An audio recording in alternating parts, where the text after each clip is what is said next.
Hi everyone, this is Team 5's presentation on Module 2 content. Throughout this presentation, we're going to be discussing the benefits of IT, why some IT implementations fail, and things to consider when implementing IT within your business. Netflix is a great business to review because they have been able to use technology to help craft and reinforce a competitive advantage. Netflix started in 1997 as a DVD rental service. Under this model, they offered DVD by mail service for a monthly flat rate. Customers were not responsible for any shipping expenses, and there were no late fees. Netflix operated 58 highly automated distribution centers, which essentially allowed them to have a one-day turnaround due to their efficient and strong operational assets. This left rivals with a strong disadvantage that would require them to invest in large sums or develop new technology to compete. When Netflix started, they had a smaller infrastructure compared to their competitors. They have used technology to evolve their business into what we see today. Although Netflix has had its ups and downs, it is now considered one of Silicon Valley's elite. Not only do they have a great company culture, they also have a very healthy brand. It is important to not confuse brand with advertising because brands are built on customer experience and overall reputation. Durable brands are built through customer experience, and technology lies at the center of the Netflix top satisfaction ratings. As I mentioned earlier, Netflix is a great example of how a company can use technology to evolve their brand. Netflix was booming in its niche market, but once going public, they have found rivals that were not previously a threat. This forced Netflix to make changes and offer price cuts while expanding their advertising budget. Their transition from DVDs into the streaming world was a little painful. The shift from atoms to bits provided a blow to Netflix, as now previously available titles were unable to be exploited. This is also known as the first sale doctrine. This made studios seek more favorable terms, and when they decided to expand streaming services overseas, it presented additional cost and more negotiation. Additionally, they have struggled with ISP issues and bandwidth caps. Netflix's platform was also advantageous to the movie studios. Classic titles didn't necessarily garner the interest for a full re-release on DVDs, so a great deal of a studio's library did not produce revenue. With Netflix having a much wider swath of titles and their revenue sharing plan, studios could earn greater returns on titles collecting dust. Today, one can sign up for a subscription on Netflix for roughly $10.99 to $13.99. This gives you unlimited access to their streaming library.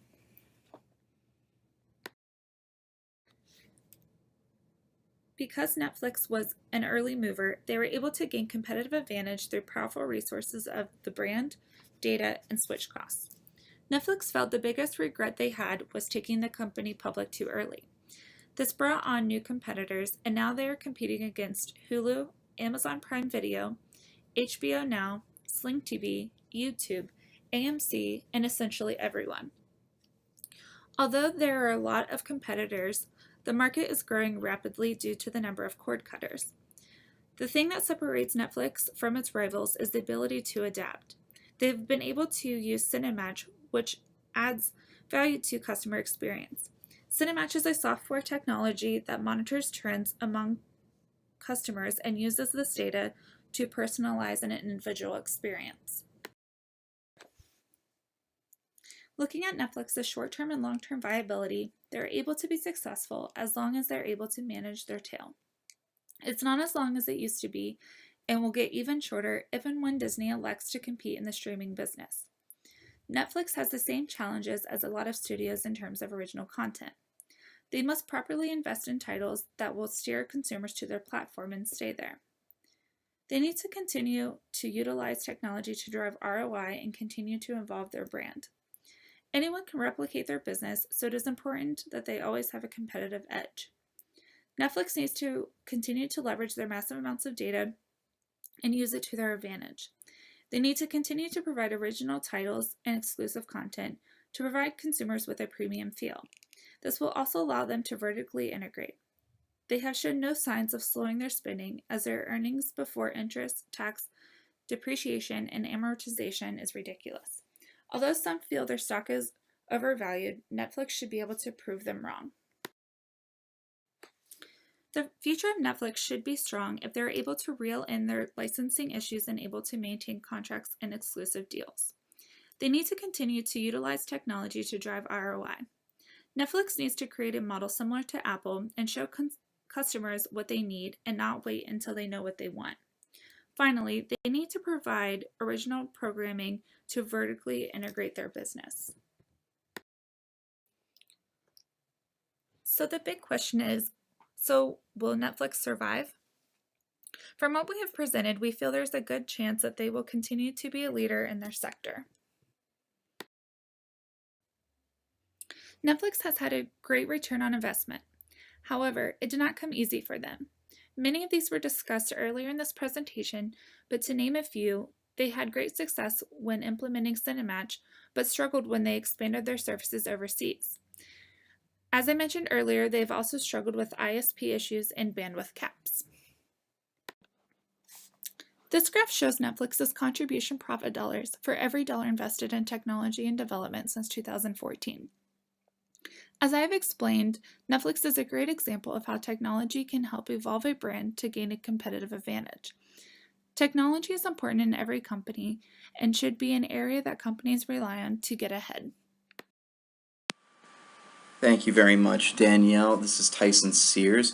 Danielle's been speaking about Netflix specifically. What I would like to do is kind of put it in a broader context now, starting with why some IT implementations fail. And there are a lot of reasons. I think one of the big ones is a lack of objective requirements for IT systems. So if we say, well, we need to reduce waste, or we need a system to be better, laudable ambition, don't get me wrong, but not entirely helpful either. So you need to really kind of drill down on what you want in terms of requirements. So it needs to be quick versus it needs to serve 100 users every second. That's something specific that we can kind of get behind. And you need to consider what you are trying to scale to as well. So what's going to work for serving 1,000 customers a day isn't going to work when you're serving 1,000,000. Otherwise, you get this kind of quick fix that's not really thought out to begin with and very rarely effective. Going along those lines, you also need a set of objective criteria when you're setting your goals for the system. So if the goal is too nebulous, like we want to lower costs, we want to reduce waste, that's not going to ultimately be great for you. Now, on the other hand, saying we want to reduce operating costs 10% this quarter, that's something specific that you can measure. So this one's a tough one in the sense that we've talked a lot about making sure that all employees have their buy-in, but the opposite side of that coin is you need to make sure that employees aren't given too much rope in the decision making.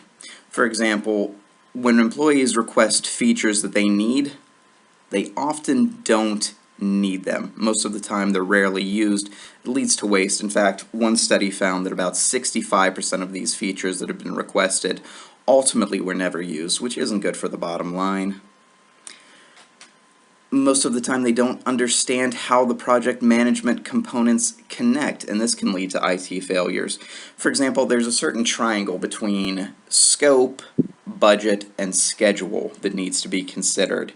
So if we were to say we need to slash our budget, just as an example, this has big ramifications for the schedule and ultimately the scope of the project we're undertaking.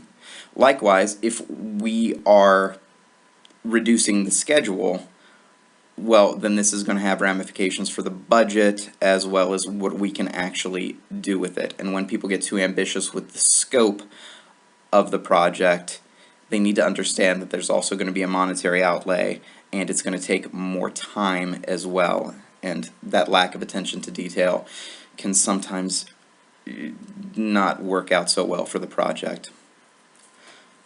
They don't consider what they do and do not need. So if they were to go with a vendor and a sort of standard system, ERP or what have you, this may not tailor to their specific needs. They really have to focus on their own specific challenges and finding a program and a vendor that can match that, rather than something that's just been, received good reviews and certainly has some credibility, but may not be perfect for their specific needs.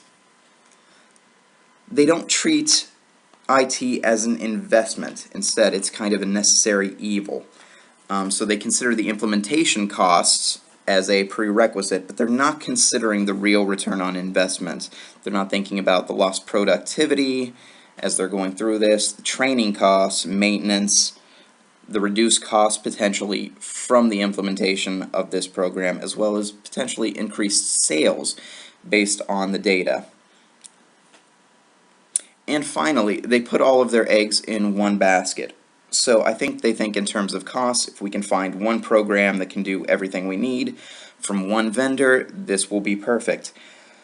Unfortunately, it's a little bit like a stock in the sense that if you're putting all of your money in one stock, you can't really spread much risk around. Likewise, if you're putting it in one sector in particular of the stock market, you can't spread that risk around. So all the risk is in one place. And you need to consider what you need when you're doing this. So you may need an ERP, a CRM, a BPM, and it may actually behoove you to go with multiple vendors in that case. So does IT matter? Not to be too cavalier, but yes it does. We would argue it matters now more than ever, especially when you see the emphasis being placed on the FANG stocks right now, being Facebook, Amazon, Netflix, and Google. So what are some of the benefits of IT? Well, first and foremost, it allows companies to be more competitive. It allows them to stake out competitive advantage based on the data that they are able to produce. And going along those lines, this also allows them to differentiate themselves from their competition. It can also ease communication. Communication is effectively streamlined, allows better collaboration with employees, and particularly now with people working in multiple locations. I know for my work, if I'm out of town, it's very easy to jump on a Skype business call and handle whatever we need to handle. So IT can certainly facilitate that. Having better information should also propel creative strategy.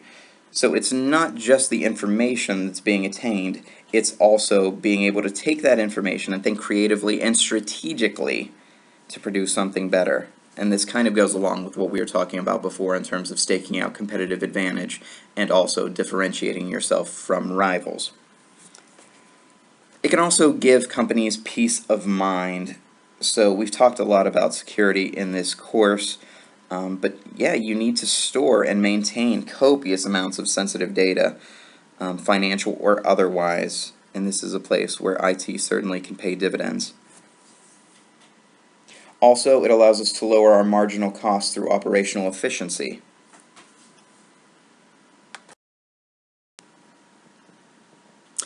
So IT ROI, this can be a bit difficult to quantify, and I think a big reason for that is because some of the benefits are somewhat intangible, but they still need to be considered. So as we say there, it's hard to put an accurate quantitative value on customer happiness or increased productivity. Initial costs can be unpredictable, as we'll talk about with a couple of the examples below. And in a lot of cases, you can't see the results until it's fully implemented and troubleshooted.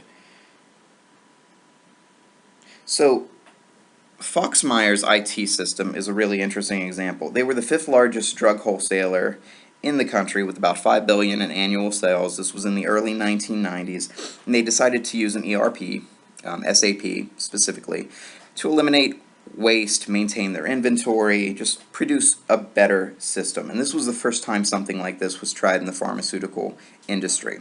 So when they crunched the numbers, they anticipated about $65 million in initial upfront costs, but it was going to produce about $40 million in annual savings.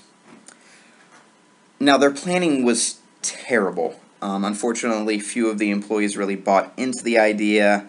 They selected the wrong ERP, didn't have a lot of the way in contingency planning, didn't listen to their consultants, management wasn't great throughout the process. So when it came time, there was no testing prior to the implementation of their system, little buy-in from employees, which was troubling, and not enough really changed in their day-to-day operations to really justify the expense.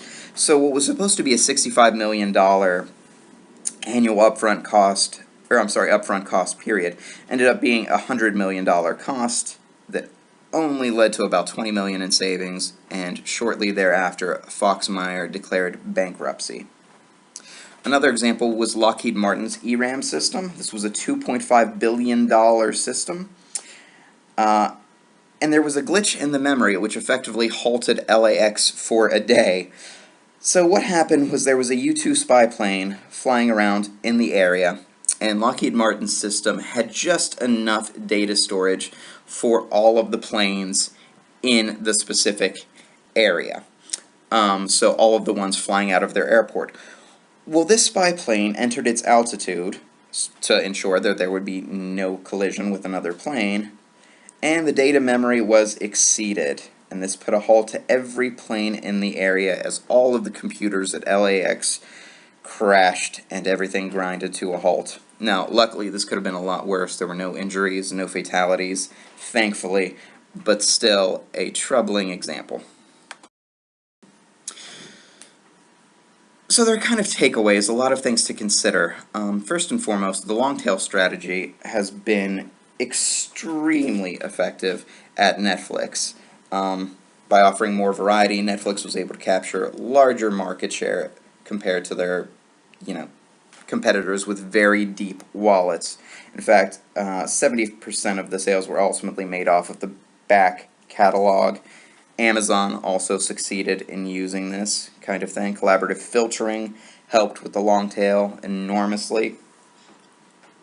So with online businesses, you only have one storefront, so customer experience is going to be key. It's very important for web-based businesses. When you have a good experience, you have a better brand. It's just kind of how it goes. Customer service is a major key. You need to ensure that complaints are handled well. Another key is efficiency and using technology to help in this efficiency. For example, Netflix really kind of staked out their claim with their one-day turnaround. So by having efficiency at the warehouse, you had happy customers, which ultimately leads to better branding. Cinematch would also be another example of this, as well as their outsourcing contest, really, where they look to their Cinematch efforts to be bettered. And I think the big final takeaway is don't be Blockbuster, so you can't depend on past results for future results. Looking too far to the past, you fail to see the future, and this can have dire consequences, as Blockbuster ultimately found out. And that is our presentation. Thank you all very much for taking the time to listen to it. And yeah, here's a list of our sources. And that is all from Blue Team 5. Thank you very much.